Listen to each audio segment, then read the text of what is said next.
obviously he never uses the phrase critical race theory. He'll talk about social and emotional learning or mental health, and that doesn't raise a red flag. Mm-hmm. And we do too. I mean, we use social emotional learning. I just had a meeting yesterday with our social emotional proposal that we're going to be rolling out next semester. We try to say things like difference in identity. Like it's kind of watered down for now. Okay. But then I think kids make the connection and they can go find their own resources. We just can't to the whole class require a reading that has certain things, certain elements. Okay. But you can offer and suggest it. Yeah. So you still have learning for justice stuff? Yes. Sweet. That's what our equity standards are built on. Okay, so if they have what was that thing you said? Okay, so learning for justice, okay? Again, I'm showing you guys things to watch for here. So learning for justice. Do you still have learning for justice stuff? Yes. Sweet. That's what our. And if they have, again, anything with diversity, equity, and inclusion, you need to get rid of as quickly as possible. So if they have equity standards, that's Marxism. Equity standards are built on, we did have to revise the language, so we combed through and took out all the hot topic words, but it's still the same. One of the most terrifying things I took away from our time in Iowa is how proud these administrators and equity officers were to say that they're just getting started. Things are only going to get worse, I guess. The law doesn't matter to them. They bragged about how the law had no teeth to it and that there were no consequences towards breaking it. But even if the law does get teeth, it's clear they're simply going to change the labels and keep on doing what they're doing. As they told us, they're just getting started. Well, key is they've got a plan, they've got a framework. Nice. And Dr. Law is wanting to do the same work. Do the same work. Become a Marxist. Teach children how to become Marxists. Teach children how to have a Marxist worldview. And the politicians can't stop them? Politicians really can't stop it. Good. 802, it's there. We have to be mindful of it. And I would just say he's probably right. The government can't stop them. Who can? Parents. That's why I'm urging all of you to start going to your school boards. Start demanding that they answer these questions and you can't just focus on the words. It's got to be the content of the curriculum. And what worldview lens is it teaching students to view things through? We just have to shift our language a little bit and how we go about it. When House Bill 802 was drafted and voted in to state law, there was no teeth behind it. There was nothing. So let's say you have someone who goes against House Bill 802. Then what? Well, for the last year, there was then nothing. Nice. They didn't have any type of leverage, if you will. So even if somebody structure, they had nothing. Is there any teeth to it? Couldn't they just do it anyway? Yeah. I don't know what they're going to put for the teeth. Yeah. That's a good question, because right now House File 802 doesn't have any consequences. Like, it's like, don't break the law, but there's no, like, stipulation. It's not like your administrator's going to get fired. And once again, we've seen this new Zella service pop up. As we know, parents don't like when the 1619 Project is taught in classrooms. Many states have specifically banned the 1619 Project. Newzella, of course, is a direct partner of the 16. So let's pause there. And now, I used to use Newzella some, so I think they were probably started out as a decent organization, and like a lot of things in education have slowly been indoctrinated and infiltrated by critical theory. So again, those are two things to look out for. The 1619 Project is pure just garbage history, revisionism off of just stories, essentially, because Marxists don't believe in facts and logic and actual using like primary sources. They'll just take a story of somebody that could have been a very bad thing, but then they just kind of rewrite history based on one person's story. So Newzella and 1619 Project, look out for those if they're using them in your students' school. 1619 Project. That's why they're bringing it into your classrooms quite frequently. And that's what we learned again in Iowa. Are you guys using Newzella, or are you able to use it? Yeah. Nice. And parents don't freak out? Epic, Newzella, in fact, that's one of our main go-tos. Newzella? Nice. Yeah, no one's really given us heat. You said that they have Newzella here. I didn't know that was like a common thing. Yeah. Yep. And lots of districts use that as well. Really? Yep. Around here, yeah. Yep. Perfect. Until like the Lactose find out about it. I know, right? Yeah. Yeah. And I think he brings up a good point here. I mean, he's like basically setting traps for these people. But that's really what most teachers, especially that are more on the left, think is that, the right are just a bunch of crazy wacko conspiracy theorists, for a while there they just said critical theory doesn't even exist. It's not in K through 12. And now that when you try to ban it, they're having to change words, thus admitting critical theory was in K through 12. They just don't want to admit it. Because isn't that like the way we could bring in the ideas that they would call critical race theory? Yeah, that's one of them, yeah, for sure. Yep. Yeah, if they do find out, we'll have to switch it up. But, yeah. We'll have to switch it up. You said that's one of them? There's other things we could do? Or? Think about that. They're literally laughing about tricking, lying, and deceiving parents.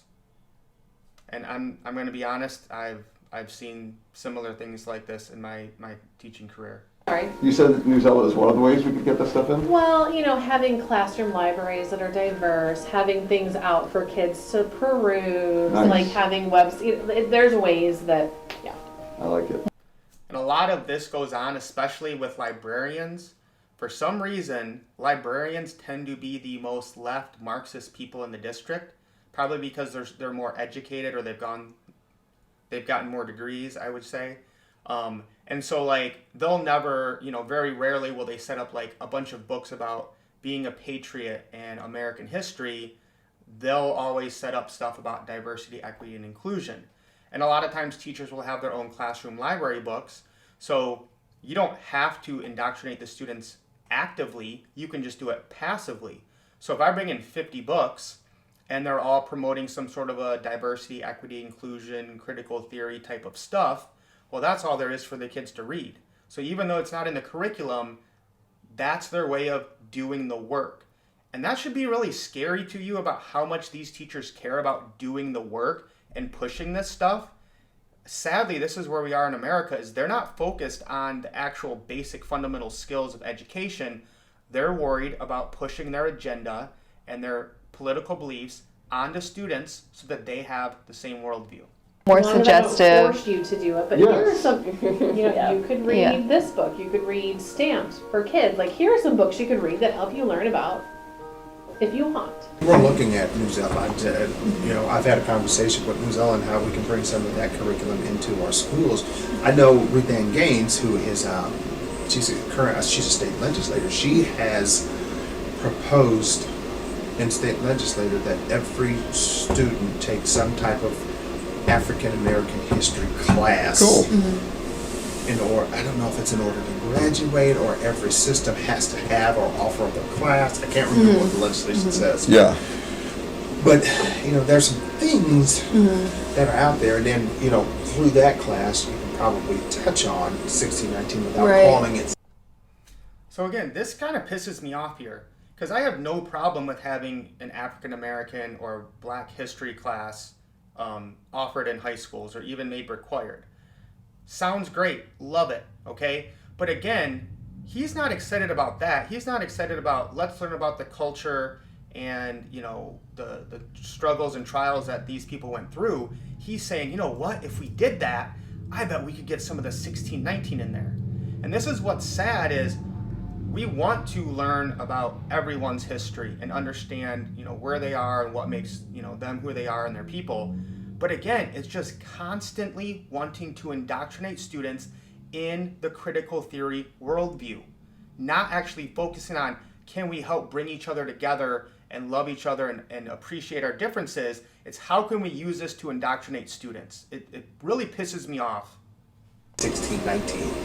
And that's pretty much because It's silly that we have to play these games, but I'd much rather play these games and advance things than not. but that's also the system. Like I said, you have to shift your language now, because if not, people are going to start going back to House Law 802. Now, I'm sure after this video is released, we'll get the standard statements from school districts where they tell us they're not teaching critical race theory. Well, if you're teaching systemic oppression, if you're teaching that Yes, systemic oppression, if you hear those words, it's critical theory. If they're telling you capitalism is inherently racist, okay, critical theory.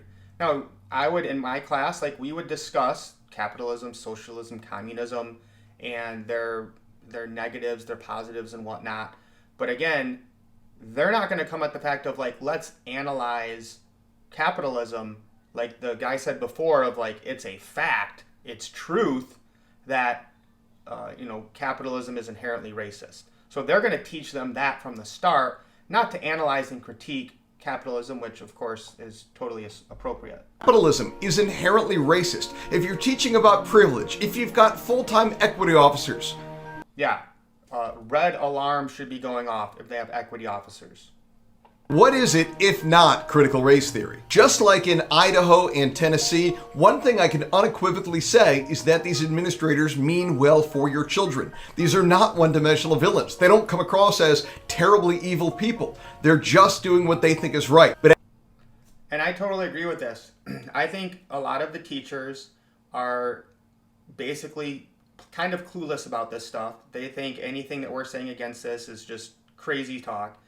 And they think what they're doing is the right thing because they've been indoctrinated and they didn't even know it. So they've been taught this from, first reading Pedagogy of the Oppressed by Paulo Freire in their first education class all the way through. So they think this is normal and the right's trying to, get kids to believe in God or the country, and that's evil. And they're just doing the work, even if it breaks the law. If you've seen any of my other videos, they talk in there specifically in the Castle website, in the Transformative SEL, that we are going to have to break the law to liberate the students into a Marxist utopia. As we've said previously, what they think is right for your child may not be what you think is right for your child. But there is a solution: school choice. We should be funding students rather than systems. Iowa and many other states are currently considering advancing education reform, and that is the ultimate solution to this terrible problem. Now, I'm going to actually disagree with this guy here in Accuracy in Media. I'm all for school choice. Go for it. Great. Okay. And, people will say, well, I'm just going to homeschool my kids. Okay, cool. You're going to save your one kid and let the entire country burn. Anyone who cares about the truth, anyone who wants to stop racism and Marxism, we have got to take back the entire system. They called this the long march through the institutions. They started this in the 60s, if not before. So it's taken them 60 years to get to this point. So this isn't something we can just pass a law and they're going to stop. It's not something we can just say, hey, let's have school choice. Let's homeschool our kids. You're not going to solve the cultural problem.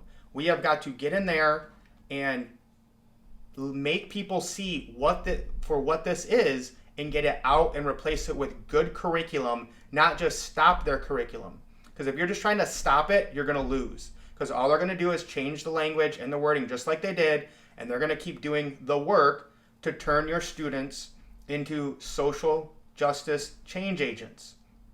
So this isn't an easy solution. I know that's not what you want to hear, but you have got to demand your administrators, your school boards, your teachers justify what it is that they're teaching and that they're not teaching a Marxist worldview from critical theory or social emotional learning. So it's not something, again, we're not going to fix this with politics, guys. It has to be a cultural thing. I know we're all busy, but you have to start to pay attention to what are your students learning, how they're learning, what materials are being used, and what curriculum is being used. Parents deserve to determine the sort of content that their child is learning. Again, I'm Adam Gillette with Accuracy in Media. Follow us online at aim.org. We're also active on Twitter, Facebook. All right, so we're going to wrap it up there, guys.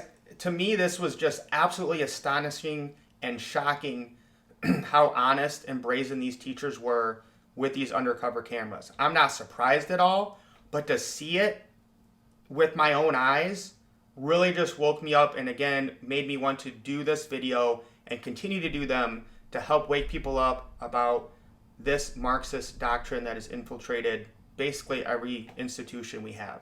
So we're going to keep fighting, we're going to keep educating, and we're going to make sure that we are treating people with equality, not equity, and that we're going to help us accept each other and not judge each other based on our immutable characteristics. All right, we'll see you guys in the next video. Thank you for watching. Like, comment, subscribe. The only way this truth gets out is with your guys' support. We'll talk to you guys soon.